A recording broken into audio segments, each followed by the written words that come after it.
Hello guys, let's start with the next video. In this video, we are going to do some questions related to moles concept. Okay, so here's our first question. The molecular mass of H2SO4, you are given with the molecular mass. H2SO4 का molecular mass आपको दिया हुआ है 98 AMU है. Calculate the number of moles of each element in 294 grams of H2SO4. Okay. सो यहाँ पे आपको सबसे पहले तो क्वेश्चन अच्छे से पढ़ना है.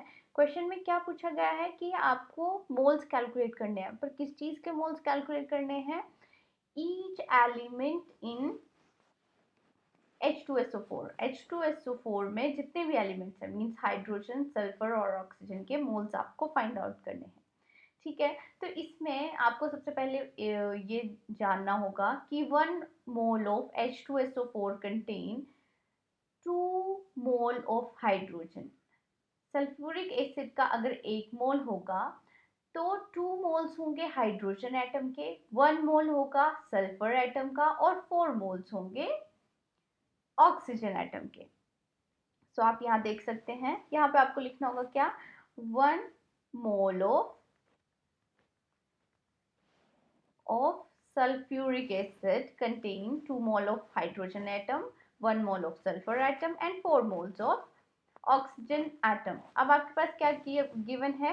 मास गिवन है, एटॉमिक मास गिवन है किसका? सल्फ्यूरिक एसिड का. तो यहाँ से हम सल्फ्यूरिक एसिड के मोल्स निकाल सकते हैं. गिवन मास अपॉन मॉलिक्यूलर मास वाला फॉर्मूला लगा के हमने मोल्स निकाल लिए सल्फ्यूरिक एसिड के. हमारे पास 3 मोल्स आ गए. ठीक है, सो अब हमें मोल्स निकालने हैं किसके? हाइड्रोजन एटम के. और तो हाइड्रोजन एटम सबसे पहले आपको देखना है, अगर 1 mole of sulphuric acid contain करता है 2 mole of hydrogen atom, so 3 moles of sulphuric acid कितना कंटेन करेगा? 2 into 3 moles of hydrogen atom. ठीक है, और number of moles of sulphur atom कितने हो जाएंगे? 1 into 3, दैट इज 3. और ऑक्सीजन एटम कितने हो जाएंगे? Number of moles of oxygen atom is again 4 into 3, which is 12 moles. Our next question is, how many electrons are present in 1.6 gram of CH4? Means अब आपको यहाँ पे निकालने हैं नंबर ऑफ इलेक्ट्रॉन्स. ठीक है, सो ये भी आप मोल कॉन्सेप्ट से निकाल सकते हो बड़ा इजीली. सबसे पहले आपको मीथेन के मोल्स निकालने होंगे. ठीक है, मोल्स कैसे निकलेंगे? Given number of moles is equal to given mass upon molecular mass. आ गया आपके पास 0.1 मोल्स आ गए. अब आपको देखना है कि मीथेन में कितने इलेक्ट्रॉन होते हैं. ठीक है, कार्बन के पास कितने इलेक्ट्रॉन्स होते हैं? 6 प्लस हाइड्रोजन के पास, एक हाइड्रोजन के पास 1 इलेक्ट्रॉन होता है, तो 4 इलेक्ट्रॉन्स हाइड्रोजन के पास कितने इलेक्ट्रॉन्स होंगे? 4. So total number of electrons आ गए हमारे पास 10. Now total number of electrons methane में 10 आ गए, तो हमें number of electrons find out करने होंगे. इजीली हम फाइंड आउट कर सकते हैं. मोल्स ऑलरेडी हमारे पास 0.1 मोल आ गया होगा. You have to just multiply with 10. So 0.1 को अगर आप 10 के साथ मल्टीप्लाई करते हो तो आंसर आता है 1 मोल. ठीक है, अब ये मोल आ रहा है, इन टर्म्स ऑफ इलेक्ट्रॉन्स लिखना है, तो आपको पता है कि 1 mole contains Na number of particles. ठीक है, सो यहाँ पे आ जाएगा 1 into Na क्या है? Is nothing 6.022 into 10⁻23. Next question आता है हमारे पास, calculate the number of electrons in. Again अब हमें क्या निकालने हैं? नंबर ऑफ इलेक्ट्रॉन्स निकालने हैं 19 ग्राम ऑफ PO4 नेगेटिव. सो सबसे पहले आपको क्या करना पड़ेगा? इसका मॉलिक्यूलर मास निकालना पड़ेगा. मोल्स कैसे आ जाएंगे? 19 अपॉन जितना भी आपके पास मॉलिक्यूलर मास होगा, सो आपके पास मोल्स आ जाएंगे. उसके बाद आपको कैलकुलेट करने पड़ेंगे number of electrons. So phosphorus में 15 इलेक्ट्रॉन्स होते हैं. ऑक्सीजन में कितने इलेक्ट्रॉन्स होते हैं? 8 इलेक्ट्रॉन्स होते हैं, ठीक है। सो फॉस्फोरस में कितने आ गए आपके पास, 15। अब इसके पास कितने होते हैं, 32 आ गया। ऑक्सीजन के टोटल 4 नंबर ऑफ एटम्स है ऑक्सीजन के, तो 32 इलेक्ट्रॉन्स आ जाएंगे और 3 इसमें ऐड होगा, तो टोटल नंबर ऑफ इलेक्ट्रॉन्स देखो आपके पास आ गए 50, ठीक है। तो 50 को आप जो भी नंबर ऑफ मोल्स आपके पास आएंगे उसके साथ मल्टीप्लाई कर दोगे तो आपके पास आंसर आ जाएगा। सो ये आपकी डिटेल्ड आंसर है। सबसे पहले आपने number of moles find out कर लिए। अब जो अच्छा O43 नेगेटिव है, इसका मॉलिक्यूलर मास आपको निकालना पड़ेगा। सो 98 आया मॉलिक्यूलर मास इसका। अब हमने मोल्स निकाले तो 0.2 मोल्स आ गए। नंबर ऑफ इलेक्ट्रॉन्स मैंने ऑलरेडी निकाल के बता दिया आपको, 50 इलेक्ट्रॉन्स होते हैं। नंबर ऑफ इलेक्ट्रॉन्स, अब ये कितने कितने में है, ये 1 मोल में इतने इलेक्ट्रॉन्स आ रहे हैं, ठीक है। तो अब हमें कितने मोल्स में निकालने हैं, 0.2 मोल्स में निकालने हैं। So you have to just multiply 0.2 into 50, तो आपके पास मोल्स आ गए। अगर आपको इन टर्म ऑफ पार्टिकल्स में निकालना होगा तो 10 इंटू Na लिख दोगे आप, ठीक है। Na की वैल्यू 6.023 इंटू 10⁻23। नेक्स्ट क्वेश्चन आता है, calculate the number of neutron. Now you have to find out neutrons, ठीक है। In 54 ml of water under STP condition. अब यहाँ पे ये क्वेश्चन थोड़ा सा ट्रिकी आ गया, ये क्वेश्चन थोड़ा सा ट्रिकी है, हो गया। कैसे हो गया, क्योंकि आप इसमें डायरेक्ट वॉल्यूम वाला फॉर्मूला नहीं निकाल लगा सकते हो, क्योंकि STP कंडीशन में वाटर जो है वो लिक्विड फॉर्म में होगा। अगर लिक्विड फॉर्म में होगा तो हम ये नहीं लिख सकते कि 1 मोल ऑफ गैस कंटेन कितना वॉल्यूम, 22.4 लीटर ऑफ वॉल्यूम। ये सिर्फ कहाँ पे अप्लाई होता है, गैसेस फॉर्म में अप्लाई होता है। सो अब हम डायरेक्टली फॉर्मूला नहीं लगा सकते हैं यहाँ पे। फर्स्ट ही हमें क्या करना पड़ेगा, आपको वाटर का मास निकालना पड़ेगा, ठीक है। वो कैसे निकालोगे, हमें पता है अंडर STP कंडीशन वाटर की जो डेंसिटी होती है वो होती है 1 ग्राम पर मिलीलीटर, ठीक है। Under STP condition density of water is 1 ग्राम पर मिलीलीटर। तो अगर डेंसिटी आ गई आपके पास, तो डेंसिटी का फॉर्मूला क्या होता है, मास अपॉन वॉल्यूम। आपके पास डेंसिटी गिवन है, आपके पास वॉल्यूम गिवन है। Now you can calculate the mass, ठीक है। 54 ml इंटू 1 करोगे आप तो आपके पास मास की वैल्यू आ जाएगी, और मास कितना आ गया, 54 ग्राम, ठीक है। अब आपके पास मास आ गया, मोल्स निकाल सकते हो। नंबर ऑफ मोल्स कितने होंगे, गिवन मास अपॉन मॉलिक्यूलर मास, मॉलिक्यूलर मास 18 होगा, तो 54 डिवाइडेड बाय 18, आपके पास कितने मोल्स आ गए, 3 मोल्स आ गए, ठीक है। अब 3 मोल्स आ गए। Now you have to calculate the number of neutrons. So neutrons, सबसे पहले आपको देखना होगा वाटर में कितने न्यूट्रॉन होते हैं, H2O। सो वाटर में 8 न्यूट्रॉन्स होते हैं, ठीक है। सो 8 को आपको 3 के साथ मल्टीप्लाई करना होगा और आपके पास आंसर आ जाएगा 24 into Na। Na is the Avogadro number, जो number of particles find out करने में हेल्प करता है। Our next question is, calculate the charge on 9.5 gram of PO43 negative। अब हमें क्या कैलकुलेट करना होगा, चार्ज कैलकुलेट करना होगा। अब चार्ज कैसे कैलकुलेट करोगे, ये भी बहुत इजी है। सबसे पहले आपको मोल्स कैलकुलेट करने होंगे। सबसे पहले आप ये देखो कि जैसे हमें चार्ज कैलकुलेट करना है, जैसे एल्यूमिनियम का चार्ज Al3 पॉजिटिव का चार्ज कैलकुलेट करना है, तो यहाँ पे 3 इलेक्ट्रॉन्स आ गया चार्ज, और वैल्यू जो होती है चार्ज की 1.6 इंटू 10⁻⁻19 कूलम होती है। ठीक है, तो यही चीज आपको इस क्वेश्चन में अप्लाई करनी होगी। मोल्स निकालिए सबसे पहले, given mass upon molecular mass, moles आ गए 0.1 मॉलिक्यूल। अब आपको चार्ज निकालना होगा, तो चार्ज निकालने के लिए यहाँ पे 3 इलेक्ट्रॉन से मल्टीप्लाई करना पड़ेगा, और वैल्यू आपको पता ही है 1.6 इंटू 10⁻⁻19 कूलम होती है। तो हमारे पास आ गया चार्ज 0.1 इंटू 3 इलेक्ट्रॉन Na, क्योंकि हम नंबर ऑफ मॉलिक्यूल्स निकाल रहे हैं तो एवोगैड्रो नंबर से मल्टीप्लाई करना पड़ेगा। एंड जब हमने इस सबको कैलकुलेट किया तो हमारे पास वैल्यू आ जाएगी। ठीक, so our next question is how many moles of magnesium sulfate contain 0.25 moles of oxygen atom।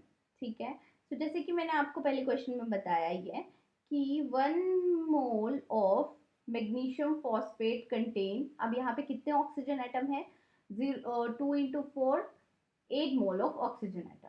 अब अगर मैग्नीशियम फॉस्फेट का 1 मोल है तो उसके अंदर ऑक्सीजन एटम के 8 मोल्स हैं। ठीक है, पर यहाँ पे क्वेश्चन उल्टा पूछा गया है, तो आपको ऑक्सीजन के साथ शुरू करना होगा, मतलब ऑक्सीजन के 8 मोल्स कंटेन करते हैं 1 मोल ऑफ मैग्नीशियम फॉस्फेट। सो अगर ऑक्सीजन आप यहाँ पे यूनिटरी मेथड लगाओगे तो 1 mole of oxygen atom contain 1/8 moles of magnesium phosphate and 0.25 mole of oxygen atom contains 1 into 0.25 divided by 8 moles of magnesium phosphate। तो यहाँ पे आपको जस्ट यूनिटरी मेथड लगाना है और क्वेश्चन सॉल्व हो जाएगा।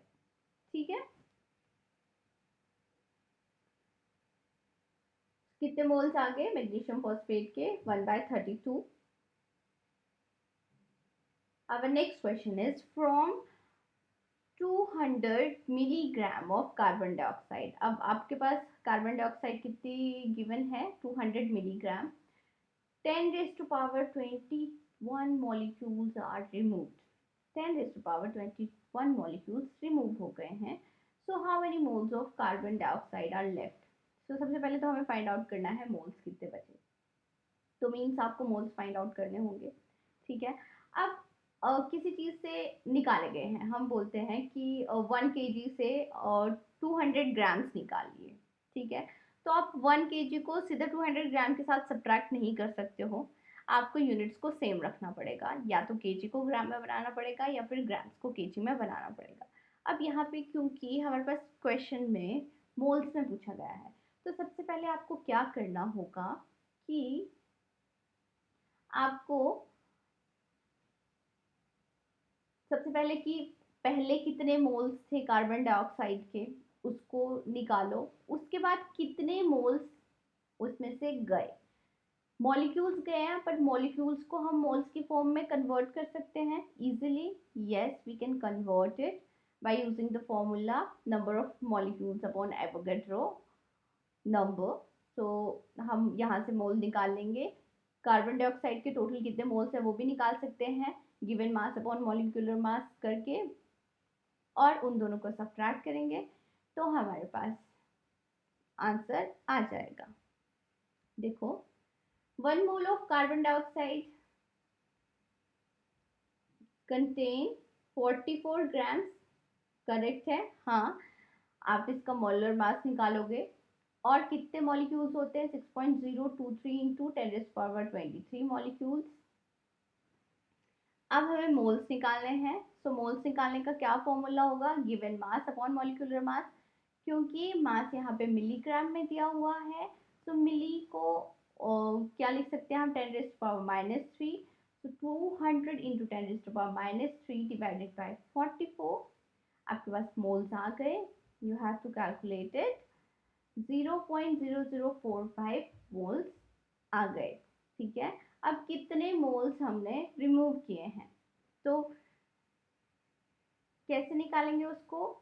नंबर ऑफ मॉलिक्यूल्स, जो गिवन मॉलिक्यूल्स हैं, नंबर ऑफ मॉलिक्यूल्स है डिवाइडेड बाय एवोगैड्रो नंबर।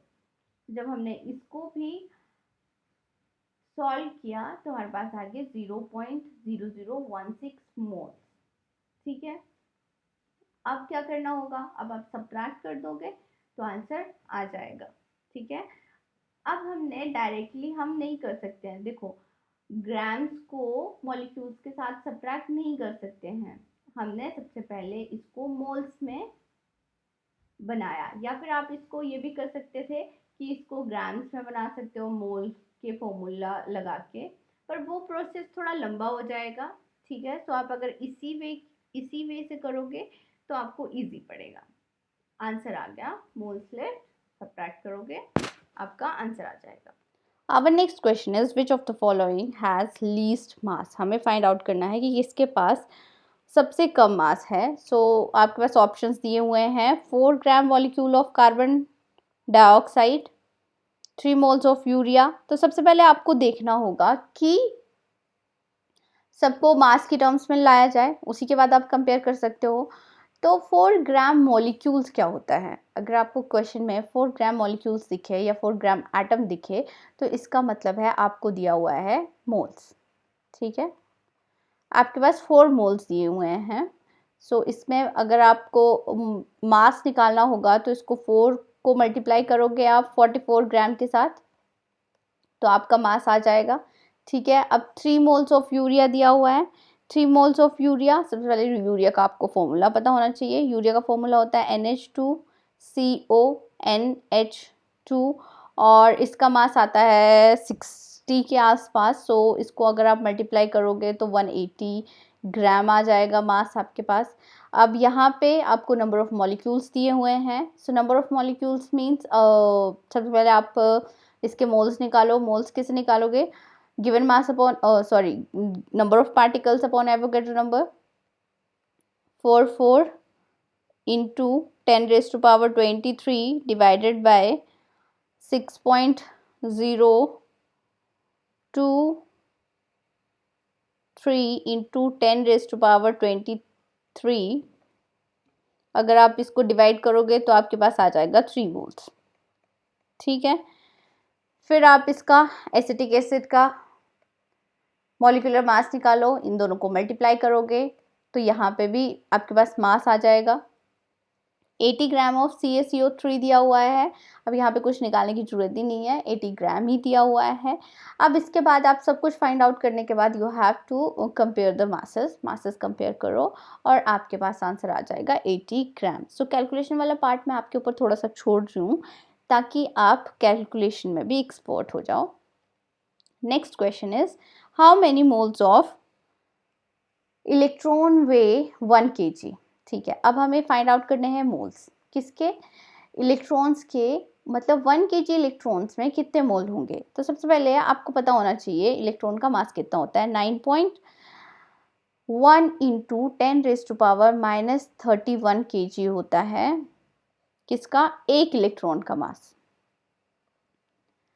अब आपके पास कितना वेट दिया हुआ है? 1 kg दिया हुआ है, तो 1 kg में कितने इलेक्ट्रॉन्स होंगे? यूनिटरी मेथड से पता चल जाएगा। 1 डिवाइडेड बाय 9.1 इंटू 10⁻³ kg -31, ये भी kg है। तो आपने क्या किया, आपको नंबर ऑफ इलेक्ट्रॉन्स पता चल गए, इतने नंबर ऑफ इलेक्ट्रॉन्स जो हैं वो 1 kg में हैं। आपको मोल्स फाइंड आउट करने होंगे। मोल्स कैसे फाइंड आउट करोगे आप? Given number upon Avogadro number. इसको अगर आप 1 इंटू 10⁻³ लिख सकते हो, ऊपर जाके साइन चेंज हो जाएंगे, 9.1 आ जाएगा इंटू 6.023 इंटू 10⁻23। अब आप कैलकुलेशन वाला पार्ट करोगे खुद से और आपके पास आंसर आ जाएगा। ठीक है, अगर आप मेरे को बताना इसका आंसर कितना होगा। ये क्वेश्चन जो है IIT में आया हुआ है, ठीक है। सो देखो इस क्वेश्चन में कुछ भी नहीं था करने वाला, इतना इजी क्वेश्चन था। This is all about the practice of questions. I hope आपको समझ में आया होगा। Thank you guys.